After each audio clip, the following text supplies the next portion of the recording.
Now, when we look at the issue of being a human being, living in the world, it's fairly incumbent that we learn how to live the best possible human life. But in order to live the best possible human life, this is not possible without wisdom. And that, what I mean by that is it's not possible unless we're looking at life in a very accurate and realistic way. So we're not trying to look at life positively, and we're not trying to look at life negatively. We want to look at life in such a way that it covers the reality of what things are and what's happening. We need to know what's happening. We need to know what's working. Like, we need to know, you see, it's no good saying, well, you know, everyone has to find their own path. That's true in one sense, but that doesn't mean to say that there is not a knowable way to live our human life that is genuinely good. And unless we discover this way, we're going to be in trouble. So this is what I mean by wisdom. I mean a way of looking at life that enables you to see your life in a clear and undistorted way. And not only in an unclear and undistorted way, be able to learn how to respond to it in the best possible way so that your life can be truly good. And what we're talking about, particularly in my field of interest, which is human relationships, we need to understand ourselves in a very practical way, because most human relationships just don't work. They fail. They're filled with conflict or upset, or they eventually degenerate into conflict or upset, or people put up with each other. So instead of people enjoying a harmonious, cooperative, warm, friendly relationship with their spouse, for example, and their children, if they have any, there's a tremendous amount of unnecessary upset and disturbance. This all boils down to one thing: a lack of wisdom, a lack of understanding what is actually happening, and a lack of understanding of what it needs for me as a human being to live in a good and practical way. So what I'm going to do today is I'm going to talk about what moves us as human beings. Now, why do I do this? Because human beings are moved by emotion. Now, what do we mean by emotion? The word, in Latin, e means out, out, to move, to be moved out. So what we're talking about is, as human beings, we are moved. And this is an important thing, because if you've ever felt the idea that somehow you're stuck in life and you've tried to change, but somehow you tenaciously keep being what you've always been, this is because unless there's a change in what moves you as a human being, you cannot and will not change. That's a law. And this is what I'm going to explain. And I'm going to use some psychological principles that come from Vedic psychology. I had the opportunity to study in India for 14 months with a rather remarkable guru. His name was Swami Dayananda. And what I learned there was this whole area of what moves a human being, which was very, very illuminating. And so we're going to have in this discussion, we're going to have a very good look at what moves us so we understand our life so much better. Because if we don't understand what I'm going to be talking about now, and if we don't understand how to bring about a change, a radical change in us, which means at the root, which means what moves us. If what moves me does not change, I remain the same. If I'm continually being moved by certain fears or certain compulsions, I'll just keep being governed by those things, unless there's a change in what moves me. And so what we're going to look at first of all is we're not going to look at it as a theory. We're not going to learn a theory here. What we need to do is look at our life, and we need to see, so when I'm talking, just see whether or not, when you look at your experience, when you examine your experience, whether what I am saying is true and whether it makes sense. Because if you can see what I'm talking about as it exists in your life, then that wisdom is yours. It's not mine. I haven't given you anything. We've just been talking, and in that talking and examining, you can come to see and understand things that maybe you didn't understand at the beginning. So let's just have a look at this. So the very first thing that we need to understand is that we're moved by the need for security. We're moved to try and to avoid harm and to place ourselves in a position where we're free of harm. Now, we have no choice over this. This is an inward inclination or drive. It moves us. Now, we can prove this. Say you're walking down the road and suddenly you see a big bus hurtling towards you. Do you have to have someone say to you, look, you've got to be motivated to move away from that bus? No, as soon as you actually perceive the danger, whether you like it or not, whether you think about it or not, you will be moved to move out of the way. So this is a very interesting thing. So you have this drive, this dynamic. And dynamic means, force, a direction. And this force has direction and it has intensity. So this direction of, wanting to remain safe and unharmed is a continual and abiding desire. And what it does is, in the context of that desire, you will be very, very sharp at seeing things that can be dangerous for your security.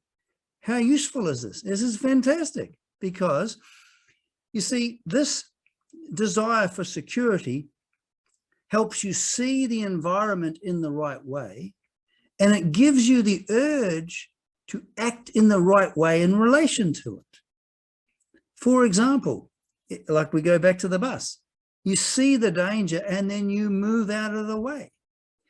If you didn't have that desire for security, you wouldn't notice when something was dangerous. That can harm you. You've probably heard of the disease where people can't feel. They've got no proprioceptive sensation. They've got no sensation of touch. And so what happens is they damage themselves all the time. Because we've got pain receptors, we walk around and without knowing it, we avoid pain. And so it's an extremely important thing because of that pain factor. And what happens is we avoid banging into things and all this, but people who don't have that sense of touch will just simply harm themselves. So this first basic striving is incredibly helpful, because not only does it move you in a certain way, it opens up a whole range of cognition. In other words, we see things in relation to it. So it forms a context in which we see important things that are happening in our life. And it helps us negotiate our life. For example, if you know the rent is due next week, you will have you'll go, oh my goodness, I better make the money and better pay it. You will have an urge to go to work in order to pay the rent. If you, for example, would like to buy a car, but you like the idea of having Mercedes-Benz, but you can afford a Toyota, because if you buy a Mercedes, it can make your life more insecure, because you won't have the money. Really, the payments may move you away from feeling secure. So this drive, the end result of this drive is that you will be governed to see and act in the world in a very helpful way in terms of being secure. Now, the security we can achieve in functional living, it's not absolute, but it's there. In other words, we need food, clothing, and shelter. So this is extremely important. We're being moved. Okay, so it's not a question of, are human beings governed? Yes, we are. We're governed all of the time. Now, we can be governed in a helpful way. Okay, we can be governed in a helpful way. So these are governing, these three strivings that I'm going to be going over move us. And the first one is security. Okay, now I've got something to say about this. This drive is designed so that we will act and negotiate in the world and attain a security in our functional life. But let's have a look at what happens when someone becomes addicted to, say, heroin, or becomes addicted to alcohol, for an example. What happens is they're still driven by the need to feel secure. The problem is it's only a subjective feeling. It doesn't actually produce the security objectively. But what it does do is it produces security inside, a subjective security. The problem with the subjective security is that I take my eyes off the environment. I'm no longer sharp to the environment. I am like, let's say, for example, if I'm a heroin addict, I'll be sharp to how can I steal money in order to feed the habit? Do you see what I mean? Because I'm addicted. But I'm not really addicted to heroin as such. I'm addicted to a feeling of security that misdirects me. So even that, however, you know how strong the urge that you have to avoid the bus? The bus is coming and you can't help but feel this incredible urge to move out of the way. One of the problems with human beings is that we can have addictive desires, in the sense that desires for security that make us feel secure, but actually don't produce functional security. For example, the need to be liked and loved and admired. Okay, when I'm seeking security through being loved and admired, and that's there. In other words, I am moved to gain experiences where I can be loved and admired by other people. What I'm going for is a subjective feeling of security that is of no value in my functional life. But the strength of it can be just as strong as when a bus is coming. And this is what the guru I studied with in India, he called them binding desires. Now, why are they binding desires? Because when you're being moved by a binding desire, which is still the need for security, however, it's not useful. It doesn't help you see clearly what the environment is and what you need to do. What it is that you are bound by wanting to experience the feeling of being secure. This is a disaster. Now, you know how I says that what moves us forms the context in which we see? It forms the context. So what happens is it's a binding desire because, so first of all, it binds the way you see. It actually binds the way you see. So when you are being governed by a binding desire, as opposed to a desire that's directed out towards the objective world, when you are bound by a subjective desire for security, what the first thing it does is it distorts your thinking. You're no longer seeing reality. What you're doing is, from your point of view, you think that it's very important to be loved and admired. For example, it's an addiction, just like alcohol and heroin, actually. What's going to happen is you're going to then be on the lookout. Is that person liking me, or isn't that person liking me? I will have an insatiable need for people to be friendly, to admire me, or whatever, to accept me. And when they do, I'm going to feel completely and utterly elated. Why? Because I'm feeling secure. But when they don't admire me or accept me, which was going to often, I'll feel shattered. I'll feel very insecure. So what happens is, when I have the value, when I truly, when I'm valuing something like admiration and acceptance and love and acceptance from other people.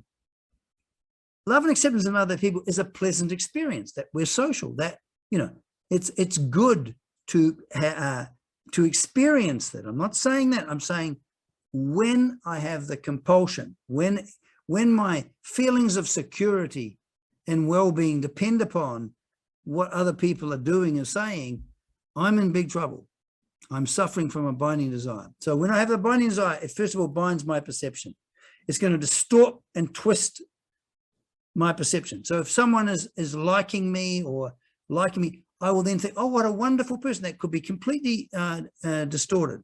They may not be a person who's trustworthy, but I can be manipulated, all of these things, because what I'm going for is I'm not really going for security. What I'm going for is a feeling of security. And this affects the way, it dominates the way I see. It also determines how I act. So just like the desire for security in the sense that, I see the truck coming towards me, the fact is that I'm seeing accurately the environment. Yes, this is dangerous, and I'm feeling an urge to jump out of the way. That's helpful. That's extremely helpful. That will help me relate to the world in a helpful way. But when I'm caught up in it with a binding desire, like what about the desire to be bigger and better than other people? Well, if I have that desire, I will be going for experiences where I can put other people down and put myself up. Won't be able to help it because I'm being moved. Still, I'm being moved by security, but I'm not being moved in the direction of a practical result in the real world. I want a feeling of security. This is deadly. It's very, very good to be wholeheartedly pursue security, because that enables me to see my life in a clear way, see the factors that are dangerous, and to take care of myself. So the desire for security makes me take care. It makes me take care of the fact I better pay the rent.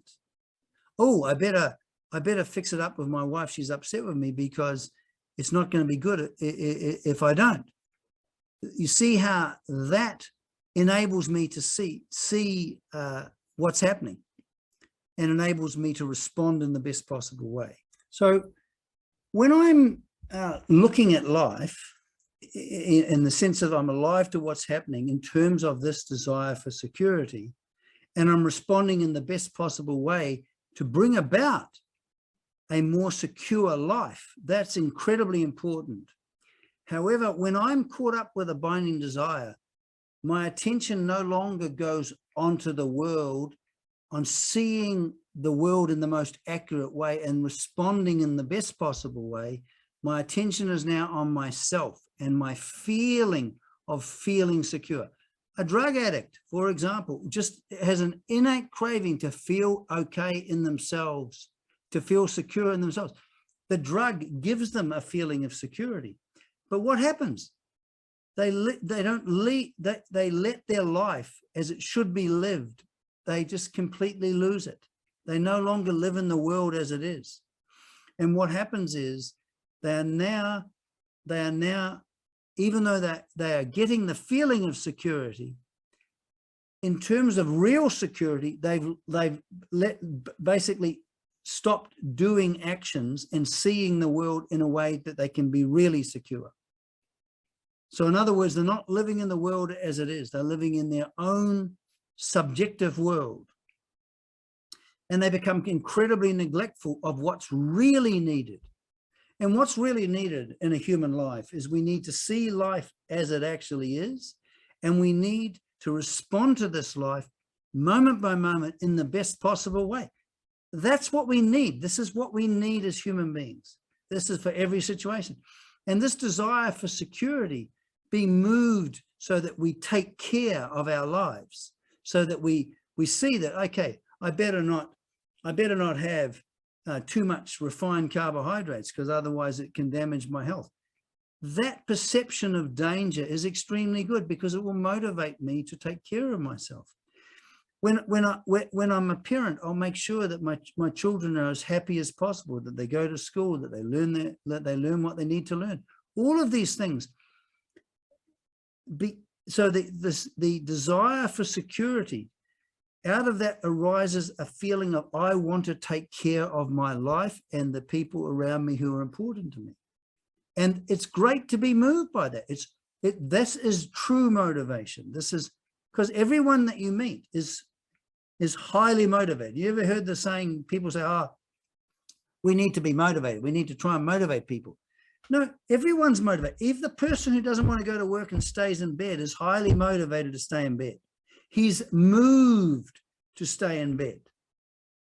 So it's not a question of whether we move, it's a question of what we're moved by. We want to be moved by the pure and unadulterated pursuit of actually acting in such a way that we're taking care of our life and the lives of the round of other people in such a way that we create more physical, psychological, emotional security, that kind of thing. That's what we need.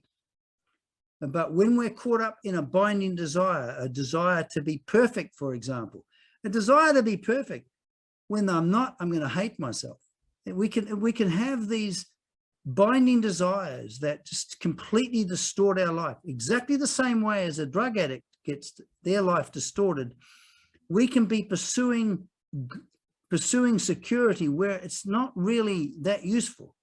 Okay, so for example, getting admiration or gaining status or any of these things that we hope will make us happy and feel secure, maybe they don't really make us feel secure. Maybe what really makes us secure is, that gives us the feeling of security, is when we actually take care of the things we need to take care of, which exist out in the world. We need to take care of our relationships with other people. We need to take care of our occupational, our job, so that we can earn money to make a living. We need to take care as a father. So this urge to take care comes from this inner drive for security. But this inner drive from security to security can be perverted so that it's no longer helps me see the world as it is and respond in the best possible way. It misdirects me. It misdirects me. A person who's a drug addict has a misdirected life. So instead of dealing with the things they should be dealing with, they become self-obsessed about feeling good about themselves. Now, you see, this whole idea that you can be happy by feeling good about yourself. Have you ever heard this thing? Everyone, I want to feel good about myself. Wrong emphasis. This self-obsession, this self-preservation, I want to feel good about myself. You need to feel good about your life. And you're not going to feel good about your life unless you're living well, unless you're living in the right way. Now, what's the right way? The right way is for me to engage in actions. First of all, the right way is, first of all, to have a clear perception of what is going on, a clear perception of what is needed for me to do, and then to be able to do that in the best possible way. Will I do it perfectly? No, but I can learn to do it adequately. So that's the first, this is the first drive. So I just wanted to cover in this video two things. That as human beings, we're moved. And sometimes what we're moved by is extremely helpful. So being moved to take care of what's in front of me. In other words, something other than me. I'm taking care of what's in front of me is very useful. Whether that's take care of my child, take care of my relationship with my wife, take care of what my job needs. These are very important. But we also can be moved by desires that bind us, that misdirect our life. Desires like trying to be bigger and better than other people, desires to be liked and admired, or to be loved, or cravings, all of these things. And when we're governed by them, our life is not good. It means that what happens is we're not seeing what we need to see, and therefore if we're not seeing what we need to see, we won't be able to respond in the best possible way. So this is the first striving. This is striving to be secure. And that manifests with, I have an innate drive to take care. But drug addict, he's got an innate drive to take care, but he takes care, maybe robs or steals from people in order to take care of his feeling, his inner feeling of, I'm feeling secure. That the actual satisfaction he will feel, or she will feel, when she takes the drug. So it's very, very important to understand that everybody you meet is highly motivated. The question is what are they motivated by? And towards what? They're either going to be moved in the direction of a clear perception of what's happening in front of them, what needs to be done, and then they do it, or they're going to be caught up in this self-involvement, trying to feel good about myself, which is a complete misdirection, and it ultimately brings a lot of unhappiness. So this is the first striving that we're going to be talking about, and this is the striving for security. And what we're saying is we need to be wholehearted in this motivation.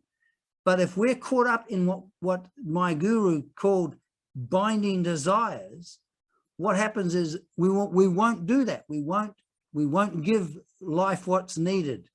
We will be misdirected. Our perceptions will be distorted, and we won't do. And the cost of this is enormous. So the whole point is to just, first of all, to see clearly that as human beings, we are moved. We've got no choice about that. We are moved emotionally, but we want to be moved by emotions that help us see life in a clear way and respond in the best possible way. We don't want to be dominated by an emotional life that makes us into demanding little children. Okay, I hope that was helpful.